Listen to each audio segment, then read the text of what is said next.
Hello everyone, math time. So this question reads, Neve and I are trying to lock in for an SAT. We agreed to meet at Starbucks sometime between 12 and 1. However, due to lack of communication, we don't know exactly when the other will show up. Both of us will come at a random time between 12 and 1, wait for 15 minutes, and leave if the other doesn't show up. What's the chance we'll actually lock in?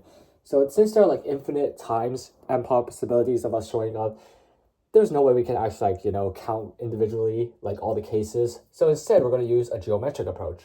So here I have an XY grid, and here is time I show up, and this is time Neve shows up.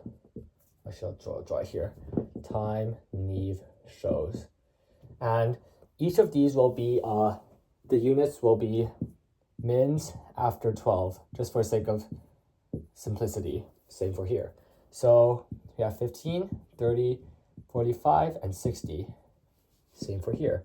Just for the sake of simplicity, I like making the numbers nice. So say I arrive at 0 minutes after 12, so just 12. What's the valid times for Neve to show up so that we meet up? Well, it has to be within 15 minutes, so he can only show up between 12 and 12:15. If I show up at 12:15, what are the chances that we're within 15 minutes of each other? Well, of course, if he shows up between 12 and 12:30. What about if I show up at 12:30? Well, he no longer can show up at just 12 because I'll be 30 minutes away and we will miss each other. So he has to show up between 12:15 and 12:45. I think you get the idea. For 45, it will be 12:30 to 60, not 61. And if I show up at 1, he has to show up after 12:45. So now let's draw a little circle, like a square around this, just so this is all our possibilities. It's like our time frame.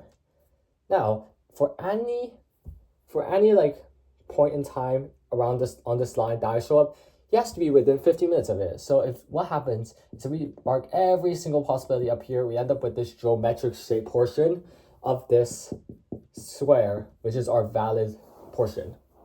So now all we have to do is find the area, like the percent of this entire square, which is like every single that possibility of this square that's shaded, so that we can find the total probability.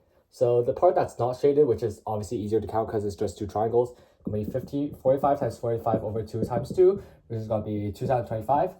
So that means, and the total area is going to be 60 times 60 equals 3,600.